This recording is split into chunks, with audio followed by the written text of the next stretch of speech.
여러분 안녕하십니까? 최석태입니다. 오늘은 2019년 3월 31일 3월의 마지막 날입니다. 오늘 문재인 정부는 호들갑스러운 그런 조치를 단행했습니다. 바로 장관 후보자 7명 가운데 2명을 스스로 철회한 것입니다. 물론 양식은 달랐습니다. 최정호 국토교통부 장관은 스스로 물러나게 하는 그런 양식을 취했고, 또 조동호 과학기술정보통신부 장관 후보자는 지명 철회를 했습니다. 두 사람, 저는 이 두 사람 문제가 상당히 많다고 생각하는 사람 중에 한 사람입니다. 특히 최정호 후보자는 무려 세 채의 집으로서 시세 차익만 23억 원을 올린 그런 당사자가 아닙니까? 그런 사람이 주택 정책을 관장하는 것도 상당히 문제가 있는 그런 인사 조치입니다. 당연히 물러가야 하는 그런 사람입니다. 그리고 조동호 후보자도 마찬가지입니다. 조동호 후보자는 자기 아들이 미국에 유학하면서 포르쉐 자동차를 타고 다니고, 그리고 월 240만 원의 호화 유학을 시킨 그런 혐의를 받고 있습니다. 우리 서민들과는, 우리 시민들과는, 우리 국민들과는 많이 동떨어진 그런 자세를 갖춘 장관 후보자입니다. 어떻게 해서 이런 사람들을 검증을 했기에 이런 사람들이 나타났는지, 이런 사람들이 후보로 내정됐는지는 정말 불가사인 그런 일입니다. 그런데 실제 이 두 사람 말고도 정말 물러나야 할 사람이 있지 않습니까? 바로 김현철 통일부 장관 후보자, 그리고 박영선 중소벤처기업부 장관 후보자, 두 사람 물러나야 되는 거 아닙니까? 여러분 어떻게 생각하십니까? 이번에 최정호 국토교통부 장관 후보자가 물러난 사유는 제가 잘 알고 있습니다. 왜 물러났는지. 이것은 바로 김의겸 청와대 대변인이 물러나지 않았더라면 그대로 밀고 나설 그런 인사였습니다. 김의겸 전 대변인이 하도 어처구니없는 짓을 했기에 덩달아서 물러나는 것입니다. 하나의 징표가 사라짐에 따라서 또 다른 징표는 그냥 두면 안 될 수밖에 없는 그런 상황이기 때문에 이번에 최정호 후보자, 또 한 사람 더 추가로 조동호 후보자가 물러나게 된 것입니다. 그런데 실제 물러나야 할 사람, 저는 이 두 사람보다 또 다른 사람이 더 시급하다고 봅니다. 바로 아까 말씀드린 것처럼 김현철 도대체 어떻게 된 사람입니까? 지금 김현철에 대해서 굉장히 말이 많습니다. 거의 첫 번째 순서에 꼽힐 그런 사람입니다. 이 사람 통일부 장관 후보자, 요즘 통일부 장관을 통장이라고 한다고 그러죠. 그만큼 통일부 장관에 대한 그런 국민들의 폄하가 굉장히 심합니다. 그런 가운데 김현철 같은 사람이 통일부 장관 후보자로 내정된 것은, 이것은 국민을 무시하는 처사입니다. 아주 편향된 대북관, 이것은 북한을 상전으로, 대한민국을 하인으로 보는 그런 아주 못난 대북관, 그리고 민주주의 의식이, 민주주의 상식이 없다고 지적하는 그런 시사평론가도 많습니다. 어떤 사항마다 상대방에 대해서 사기라고 논하고, 그리고 말을 못하게 그렇게 입을 막게 하고, 이런 사고를 가진 사람, 민주주의 정서가 없는 사람, 그리고 인성이 부족한 사람, 말을 함부로 하지 않습니까? 누구에게나 걸리면 자기 울분에 찬 목소리를 그대로 뱉어냅니다. 이것은 적과 동지 가리지 않고 마구 뱉어냅니다. 그만큼 말을 함부로 하는 사람, 이런 사람은 장관이 아니라 일반 공직자도 될 수 없는 그런 상황입니다. 그리고 재산적으로도 얼마나 문제가 많았습니까? 자기 재산 신고는 6억을 했는데 12억짜리 아파트를 구입하고 등등 모든 것이 지금 문제투성입니다. 그런데 왜 이런 사람을 통일부 장관에 앉히려고 하는지, 그 이유는 지난번에도 설명한 것처럼 지금 조명균 현 통일부 장관이 문재인 정부 말에 제대로 듣지 않는다. 남북 경협에 그렇게 신경을 쏟지 않는다. 그리고 야당 코드와 맞다. 그리고 미국과 주파수가 맞다는 그런 말들이 많이 나오기 때문에 조명균을 쳐야 하는 그런 어떤 의무감 때문이 아닌가, 이런 생각도 듭니다. 그래서 김현철 같은 아주 철저히 대북적인 그런 사람, 대북의식에 놓인 사람, 이런 사람을 통일부 장관에 임명함으로써 북한 경협이라든지 이런 문제, 국민들이 상상할 수 없을 만큼 굉장히 이상한 대북 정책을 논하고 또 집행할 수 있다고 보기 때문입니다. 저는 그래서 이 김현철만은 절대 통일부 장관에 임명해서는 안 된다고 주장하는 그런 생각을 가지고 있습니다. 그리고 박영선 장관 지금 사선 의원이지 않습니까? 그러면서 지금까지 40차례에 걸쳐 국회 청문회, 장관 후보자 청문회를 하면서 자신이 한 행동은 도대체 어떠했습니까? 자신이 할 때는 선이고 남이 할 때는 악이라고 보는 이런 배은망덕한 사람, 이런 사람을 중소벤처기업부 장관을 시킨다고 하는 것은 바로 우리 중소기업을 어떻게 하면 더욱 더 빨리 무너지게 하는 그런 장본일 수도 있습니다. 지금 중소기업이나 자영업 이런 등등의 사람들이 굉장히 어렵습니다. 그런데 자기 관리도 제대로 안 되는 사람, 자기 아들이 아직까지 외국 이중국적을 가지고 있는 사람, 그리고 말만 하면 반일 이런 식으로 나무나면서 일본의 도쿄에 자기 집을 갖추고 있는 사람, 그리고 서민과 다르게 또 많은 재산을 가지고 있는 사람, 그리고 말씀드린 것처럼 아들, 우리나라에 있을 때는 국제학교에 보내고 또 일본 학교에 보내고 또 미국 대학에 보내고 이런 국가를 가진 사람을 중소기업 담당을 하는 장관으로 임명할 수 없다는 그런 말입니다. 그런데 지금 일종의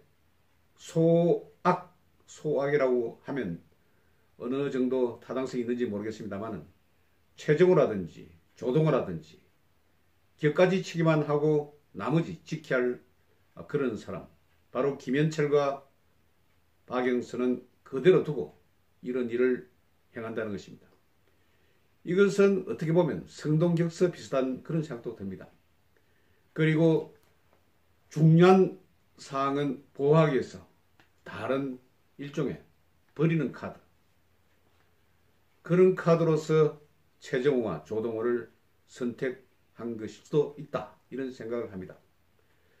저는 박영선 정말 이번 청문회에서 얼마나 도도하게 그렇게 다른 청문회 회장의 국회의원들을 비난하고, 오히려 이것은 청문회 대상이 아니고 오히려 자신이 더 나서서 다른 국회의원들을 모독하고, 그리고 제1야당 대표에 대해서 쓸데없는 그런 근거도 없는 이야기로서 또 폄하시키고 문제를 얼마나 많이 일으켰습니까?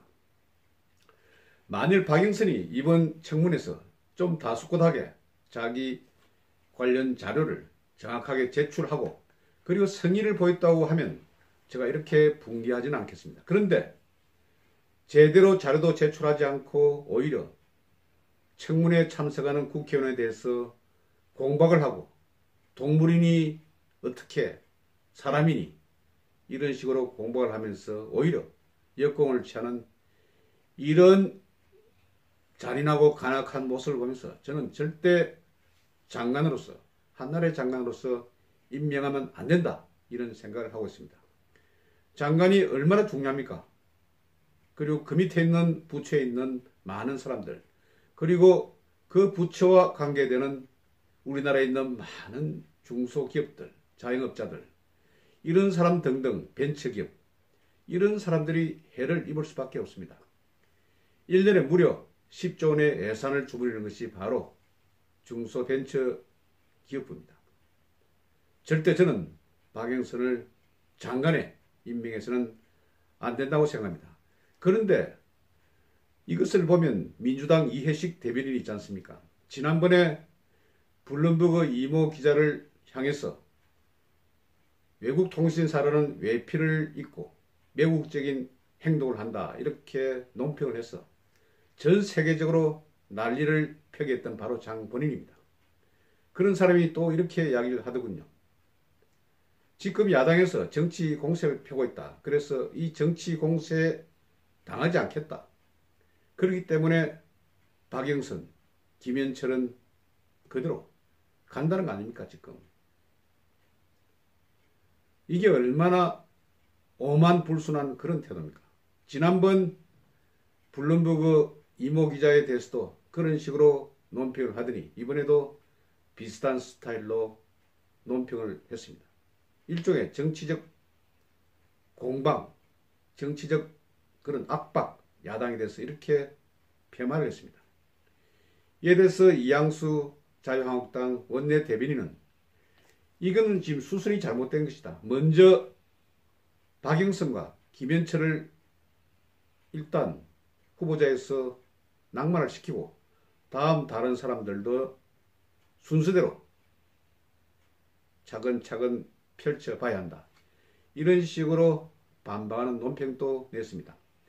그리고 박지원 민평당 수석 대변인도 논평을 내고 후보자 2명 낙마는 전형적인 꼬리 자르기. 여러분, 꼬리 자르기, 도마뱀이 달아나기 위해서 꼬리를 자르지 않습니까? 그런 식으로 한다는 것입니다. 그런데 지금 민주당 그리고 정부의당에서 왜 그래도 그나마 이 2명에 대해서 손을 가려고 했을까요? 이전에 문재인 정부는 8명의 장관 후보자, 보고서 채택도 안 된 그런 장관들 모조리 임명을 시켰습니다. 그때는 자신들이 지지도가 상당히 높았고 아주 금방스럽게 그렇게 행동을 한 것입니다. 그런데 그나마 2명이라도 이렇게 낙마를 시키려고 하는 것은 최근에 별로 자신이 없기 때문입니다. 아시는 것처럼 지금 문재인에 대한 지지도가 굉장히 낮습니다. 제가 3월 30일 부산 태극기 집회에 연사로 참가하고 가두 행진을 벌였습니다. 이전에 보지 못하던 일들이 펼쳐졌습니다. 자유시장, 평화시장 쪽으로 가두 행진 팀들이 그렇게 진행을 하자 바로 연도에 서 있던 수많은 사람들이 박수를 치고 그리고 손을 흔들고 환호를 했습니다. 이만큼 시장 상인들이 지금 어렵다는 그런 증거입니다. 저는 이것을 보면서 마치 이전 제가 기자 시절 60 항쟁 때 취재했던 그런 기억이 떠올랐습니다. 그때 많은 시민들이 시일에 대해서 굉장히 호응했습니다. 그런 느낌이 어제 느꼈습니다. 지금 문재인 정부 제대로 해야 합니다. 그렇지 않을 경우 민심에서 크게 이반될 수밖에 없는 것입니다. 이런 상태니까 2명도 낙마를 시켰겠죠. 그런데 중요한 것은 바로 앙코 없는 찐빵. 지금 찐빵 속에는 앙코가 있어야 합니다. 그렇기 때문에 그 앙코가 바로 박영선과 김현철인 것입니다. 여러분, 천안함 폭침을 어떻게 평가했습니까? 김현철이. 북한의 우연한 도발, 이런 식으로 평가를 했습니다. 그리고 금강산 공원에서 북한 군인에 의해서 조준 사격으로 숨졌던, 피살됐던 박왕자 씨의 죽음도 그냥 언제든지 일어날 수 있는 통과 의례라고 했습니다. 이런 식의 사고를 가진 사람이 통일부 장관이 돼서는 절대 안 됩니다. 저는 이런 점에서 문재인 정부가 더 이상 추락하지 않으려면, 요즘 추락하는 것은 날개가 있다고 그러죠. 날개가 있는 것은 추락한다고 그러죠. 지금 그나마 제대로 국민의 뜨거운 질타를 받기 싫다면 내일이라도 당장 김현철과 박영선은 낙마를 시켜야 합니다. 문재인 4월 10일인가 11일인가 미국 방문을 한다고 그러죠. 지금 주변에서는 이런 소리가 나오고 있습니다. 문재인이 미국 방문해서 바로 트럼프에게 조인트를 까기 위해서 미국을 간다는 그런 소리가 들립니다. 저는 아주 믿을만한 믿을만한 분으로부터 이런 소리도 들었습니다. 지금 문재인에 대한 여러 가지 신뢰할 수 있는 그런 나쁜 소식들이 많이 들어오고 있습니다. 지금이라도 그 탈을 조금이라도 벗어나기 위해서는 하나씩 문제를 해결해야 할 것입니다. 그러기 위해서는 우선 성의를 보여야 합니다. 그 성의가 바로 박영선과 김현철 장관 후보자에서 낙마를 시키는 것입니다. 낙마를 시켜도 박영선은 다시 국회의원을 하면 되고, 그리고 김현철은 다시 대학으로 돌아가면 됩니다. 실업자 양산은 되지 않을 것입니다. 그런 측면에서 문재인 정부 조금 정신을 차리고, 그리고 왜 이렇게 지금 지지도가 추락하는지, 실제 그렇지 않습니까? 지금 창원 쪽에는 여당이라고 하면서 보궐선거 후보도 못 내고 있는 그런 아주 쩔름발이 상태가 아닙니까? 통영 고성에서도 별반 성산이 없다고 하지 않습니까? 이런 상을 조금이라도 벗어나기 위해서는 박영선과 그리고 김현철 내일이라도 바로 장관 후보자에서 그대로 낙마를 시키기 바랍니다. 그게 어쩌면 죽으면서 사는 그런 길일 수도 있을 것 같습니다. 오늘은 장관 후보자 낙마 2명에 관해서, 그런데 더 중요한 것을 그대로 잊고 있는 민주당과 정부 여당에 대해서 한 말씀 드렸습니다. 여러분 경청해 주셔서 대단히 감사합니다. 고맙습니다.